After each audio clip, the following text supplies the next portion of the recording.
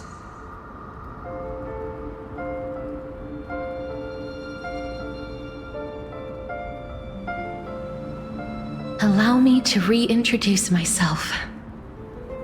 I bore the name of Castris while walking among the mortals. And now, I stand as the demigod of death, the living side of Thanatos. Welcome to my realm, where the west wind ends.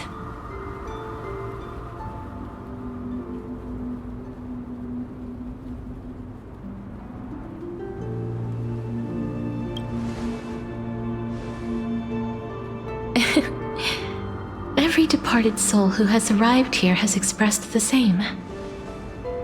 Did you know? Every flower here was planted by Thanatos themselves. These flowers were originally both lifeless and immortal, but in the first rain brought by the River of Souls, they were given new life, flourishing as the bearers of countless souls. And it is my duty as the Master of Death to tend to their well-being and foster their growth in this serene haven. Similar to the structured cycle of life and death in the mortal world, these flowers too shall wither and fade, returning to the earth and then ascending to the sky with mist and tides. Eventually, they will descend to the mortal land as gentle rain. Every soul undergoes the perpetual cycle of reincarnation, albeit in varied forms, until the world meets its end. Yet, sadly, there's no time left for Emphorius to wait for when the flowers bloom again. Now, death is the power at my fingertips. It once led the souls of the deceased here, but I shall open the gate of the netherworld and return you to the realm of the living. In exchange, please, take the core flame of death with you and complete the flame chase journey. Do not let our work thus far be in vain.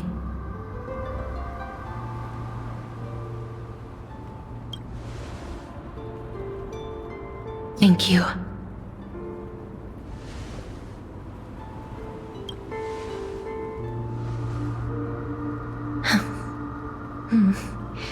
Just like the other demigods, I will stay here and embrace my destiny. That being said, it is not easy to guide a lost soul back to the mortal realm. The whispers of death are sweet and alluring. If your determination wavers, you will succumb and be forever ensnared by the netherworld's grasp. Please consider this a one-time exception. I will do everything in my power for the flame chase journey.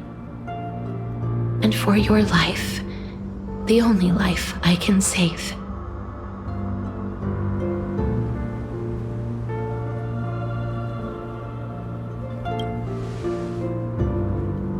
I am glad to hear that.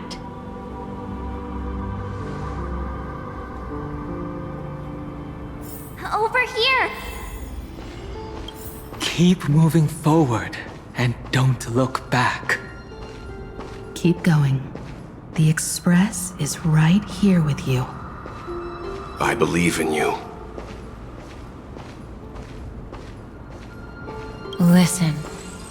Just keep moving. One day, our paths will cross again.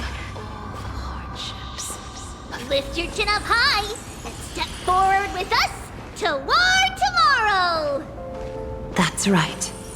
Keep your eyes on the dawn. Onward. Show me your courage. Partner, we shall become heroes together. Almost there.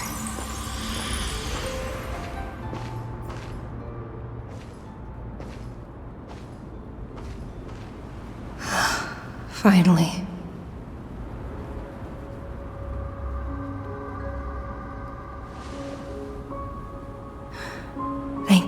Gastrus.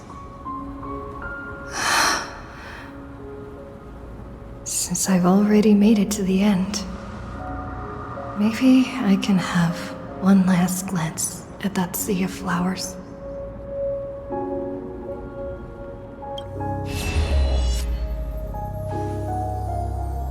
Fear not, as a touch of red will be awaiting you at the end of the path.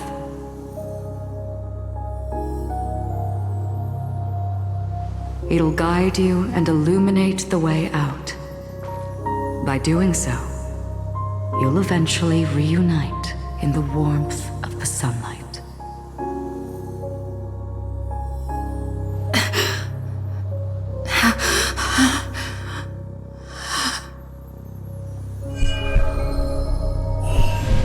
What's this? What in the world are these shadows and voices? All of this is proof that you once lived. Your soul, your memories, the years you've journeyed through, and the path they revealed, leading you back home. So, continue onward.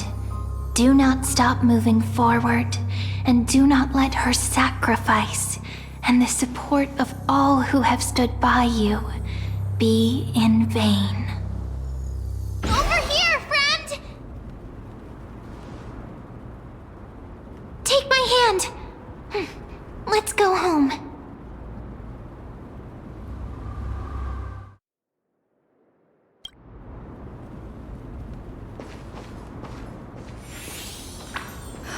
Let the trailblazing continue.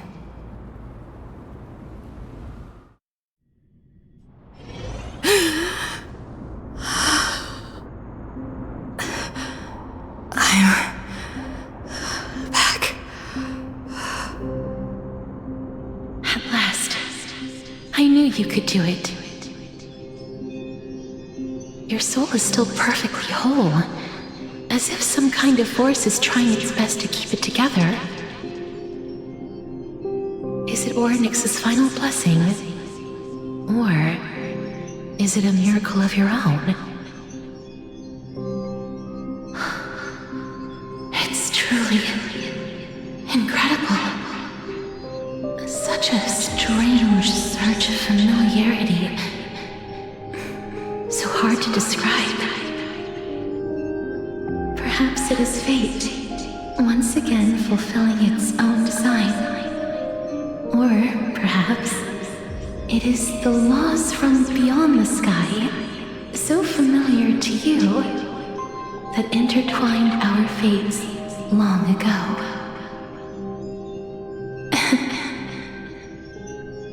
It seems that this is a riddle which cannot be solved anytime soon. The sensation of becoming a demigod is truly wondrous.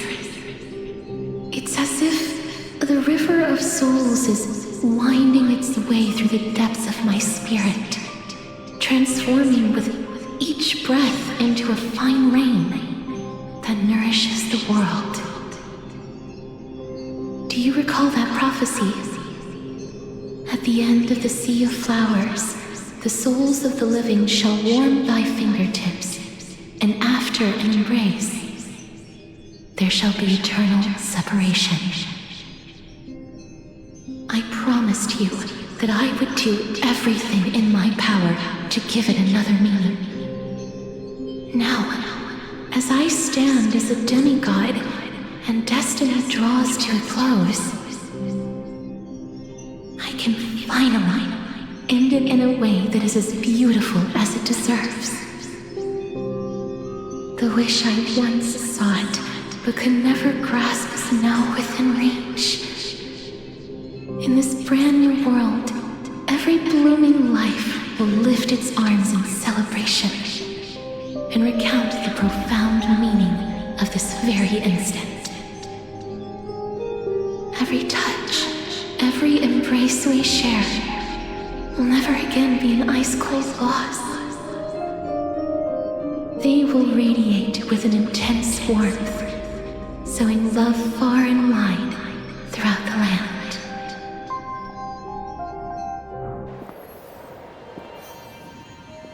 The other shore is very cold.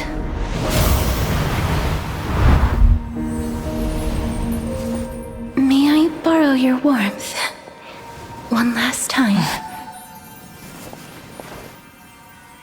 Thank you for fulfilling this wish of mine. The place I'll be going to is what humans call the Land of Sorrows. But with this heartbeat and the residual heat of this embrace, I shall turn the Netherrealm into a gentle place of rest.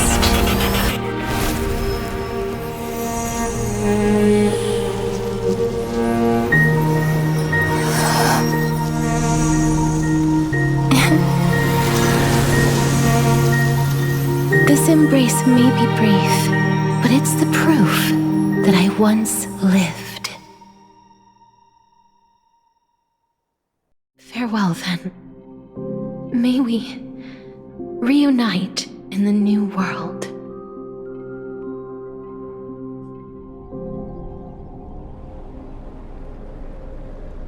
That grand and absurd performance was what you've been seeking your whole life? I gave up everything in search of truth, and it culminated in this very moment. You, on the other hand, performed as I expected. You did not hesitate when you saw the chance to attain power. It's as if you... crave power, like a fly craves rot. Those are your words, not mine. But what you said at the end, did you already know what I had planned for Thynan?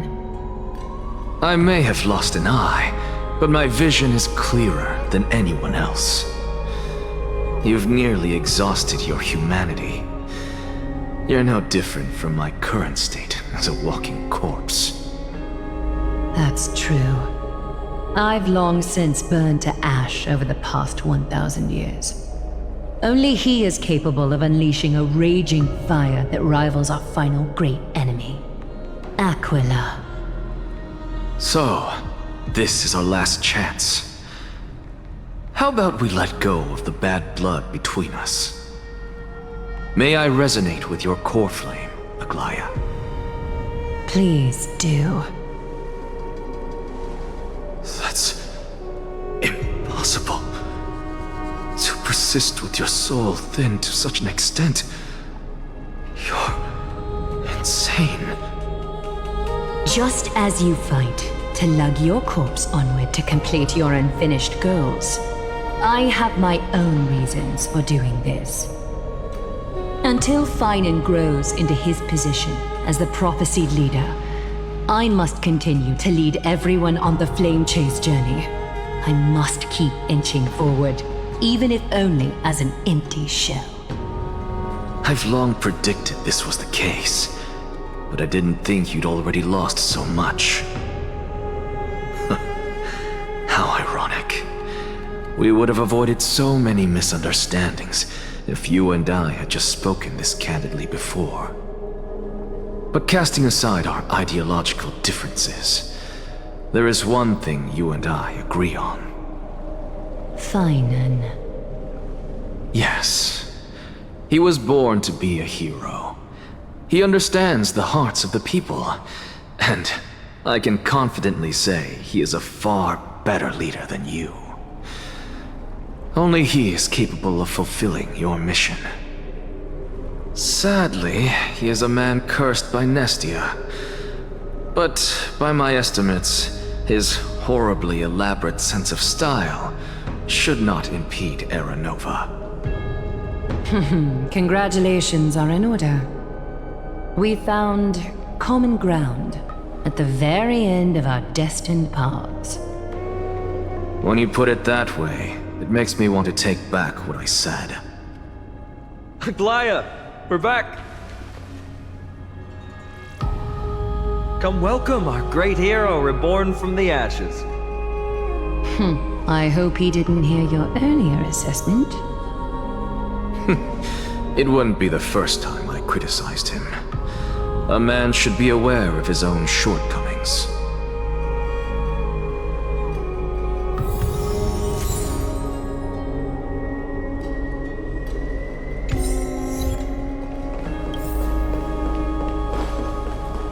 I'm gladdened by your triumphant return. But I don't see Castris among your number. It looks like she not only helped me prove my theory, but helped you fulfill your mission as well.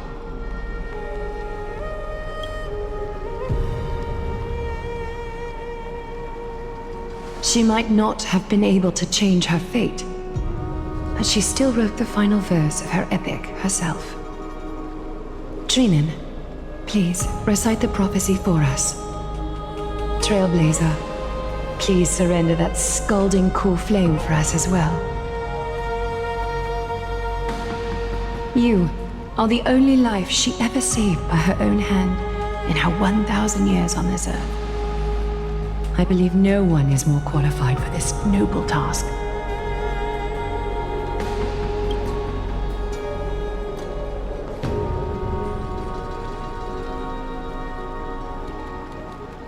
O gods who have returned, and gods who are still watching, today we bring you a soul laid bare. The hand of shadow, Thanatos, remembered their name from the past.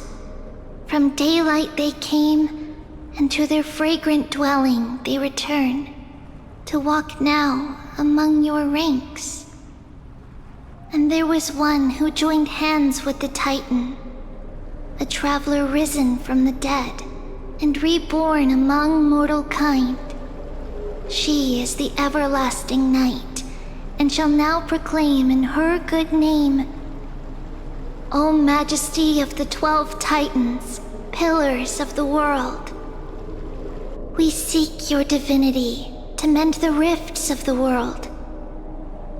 Fill our bodies with blood of gold, till we wither in willing service to the prophecy. Step forward, trailblazer from beyond the sky, and together with us, surrender the core flame and carve their star into the sky.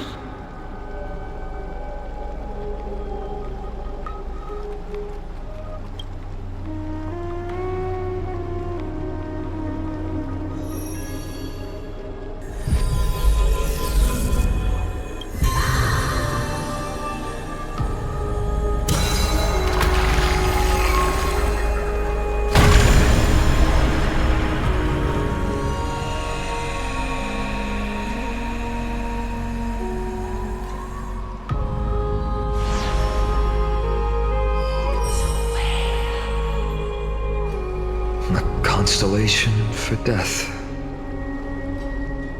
For life and death, to be more precise.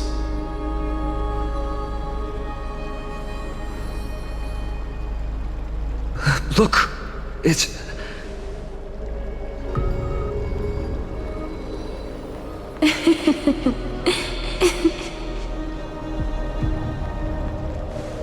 Is that Castris? No, it's only a divine echo. I think she's here for the trial.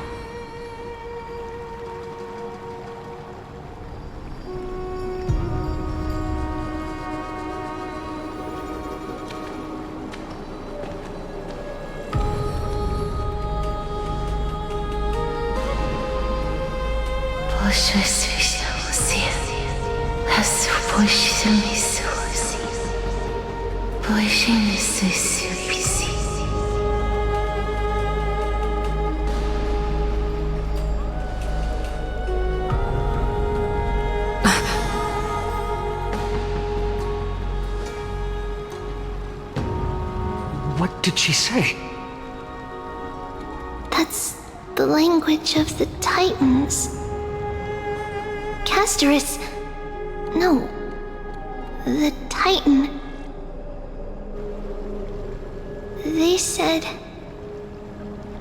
I have illuminated the cold shadow of death. Onwards. For your path to the future is bright and its flame eternal.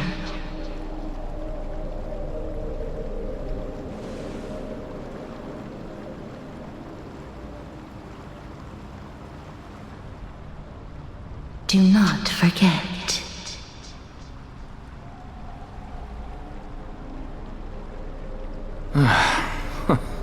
She made quite a scene.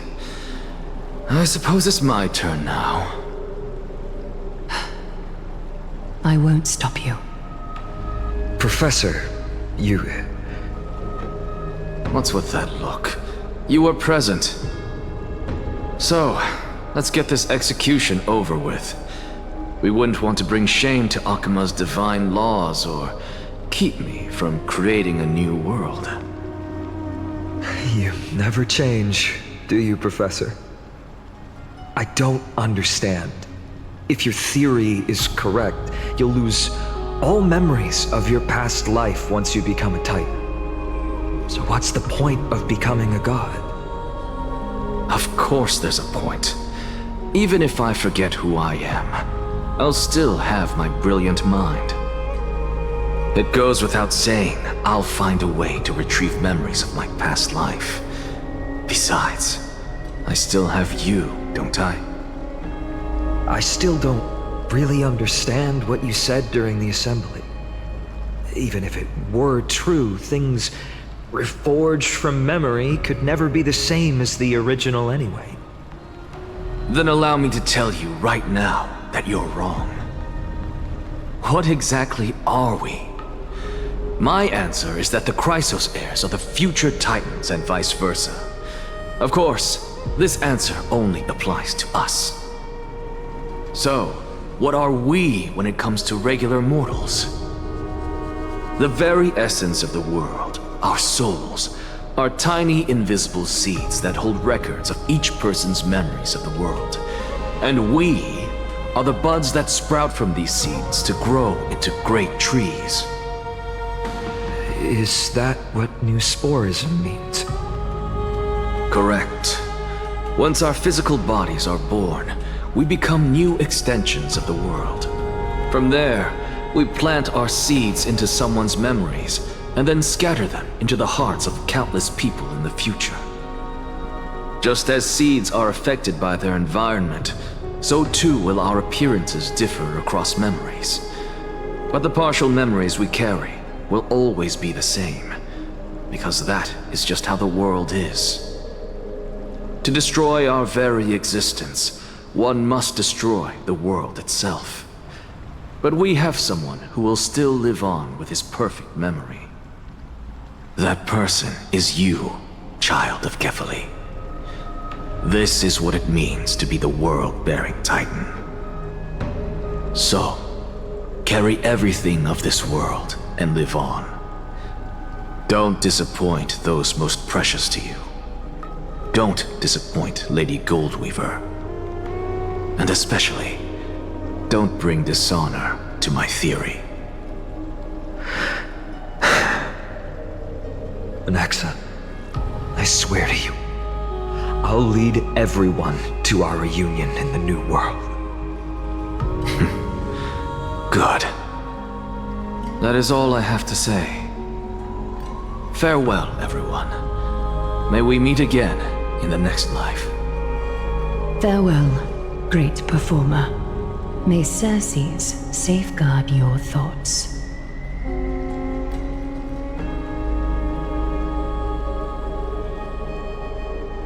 May Circes safeguard your thoughts. Are you satisfied, Honorable Titan? Very. I hereby swear I have borne witness. Anaxagoras of the New Sporists and the Grove of Epiphany has successfully overcome the trial of reason. Thus, I shall confer upon you these words. You shall transcend the peaks of purity and return to corruption and hardship.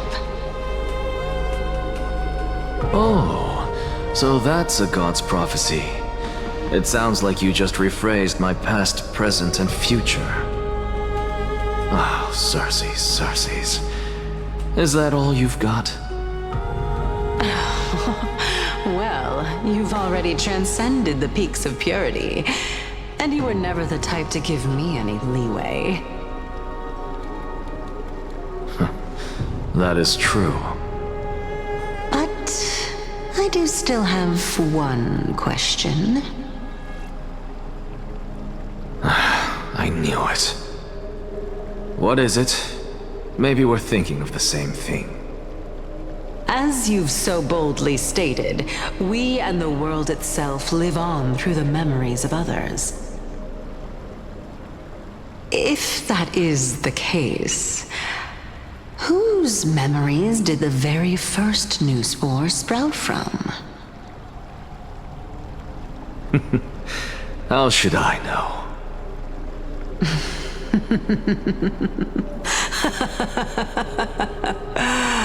Oh my.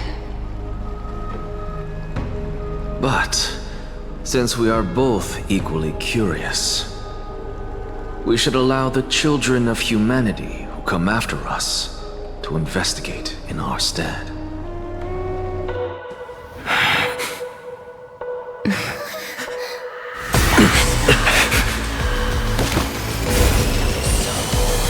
Rejoice, Circes. I sow the seeds of suspicion in the new world with your soul! And now, the objective is complete. That is all.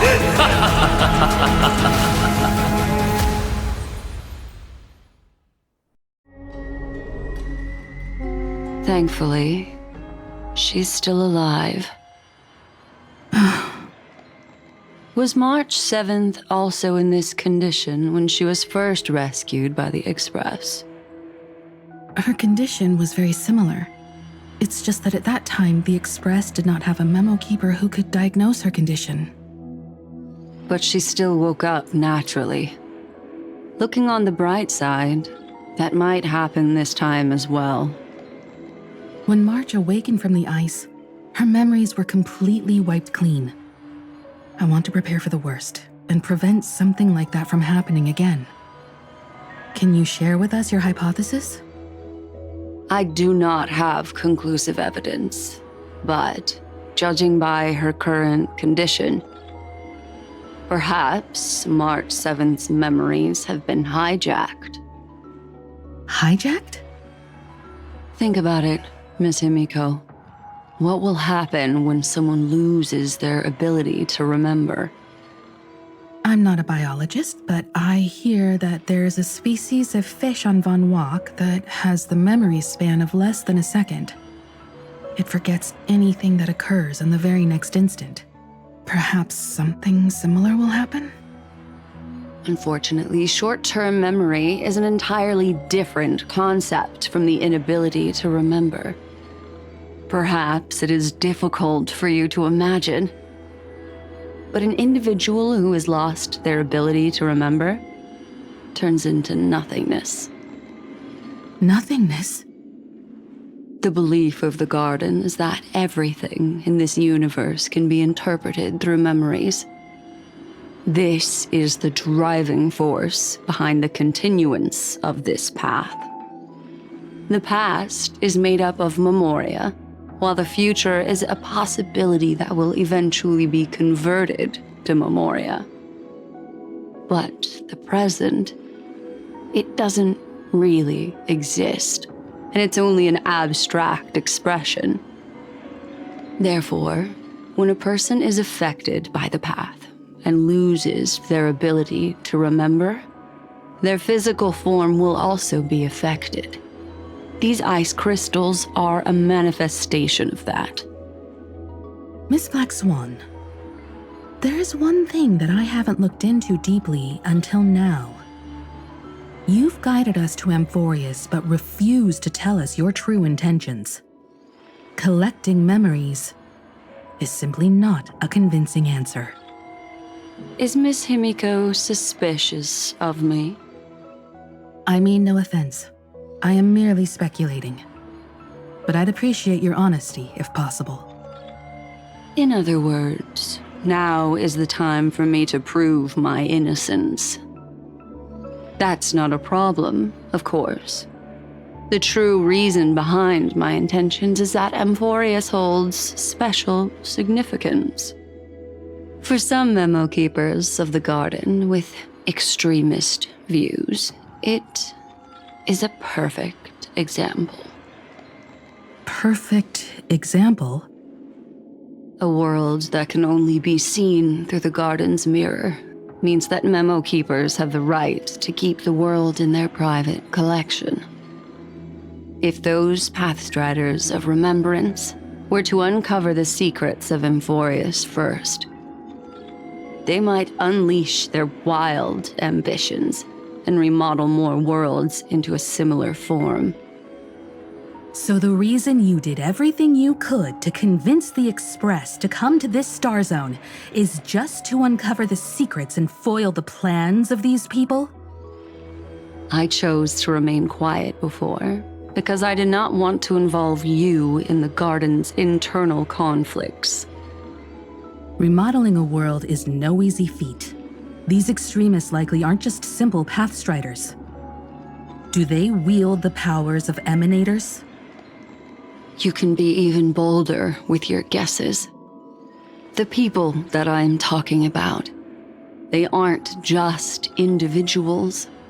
They are an organization that has already attached itself to the pinky finger of Fu Li. So what you're saying, could they be the ones who hijacked March 7th's memories? I cannot be certain, but at the very least, they are capable of doing so. I am deeply sorry about what has happened to March 7th, but the deal that I propose still remains a fair one. Amphorius is still an excellent destination, and investigating further might allow us to uncover the truth behind the accident. Miss Himiko, the wisest choice right now is for us to continue cooperating. What's wrong? Let me take back a part of what I said just now, Miss Himiko.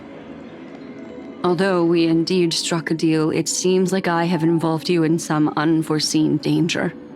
Please accept my deepest apologies. Has something changed? It's Fu Li. Their gaze has just swept across Amphorius. Oh, how interesting. I never expected a mere memo snatcher to be actually hiding so much inside her head. What's even more interesting is that the word Amphorius has appeared in her subconscious. This lady seems to be having fun.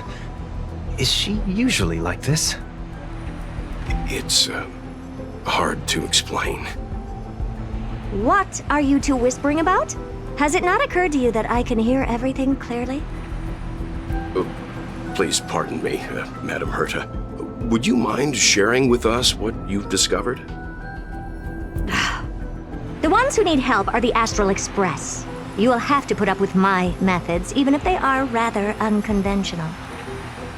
Let's get back to the topic. By using the fourth mirror, I rummaged through the brain of this memo snatcher and learned a good deal. Not only does this person know of Amphorius, but there are also many memo keepers who are interested in the place. I searched through her consciousness and found the following terms: the Eternal Land, the Rejected Land, and the private collection of the Garden of Recollection. It seems like Miss Black Swan is indeed hiding some things from us. Since I'm not able to find any useful clues from the outside, why don't I personally visit this mysterious Amphorius? You're planning to head to Amphorius yourself? Yes, but not in the flesh like you all foolishly did. See these Herta mirrors? With them, I can project my data spirit entity to any corner of the cosmos through spatial warps, without even needing to leave my room. But of course, these corners of the cosmos must be within the coverage zone of inter-astral peace communications. After all, this is collaborative technology. I see. You do seem like the more indoor type. Although that star zone is not within the network of the IPC, the Express itself can serve as a signal station. Come, give me the astral chart coordinates. Then, sit back and enjoy the show.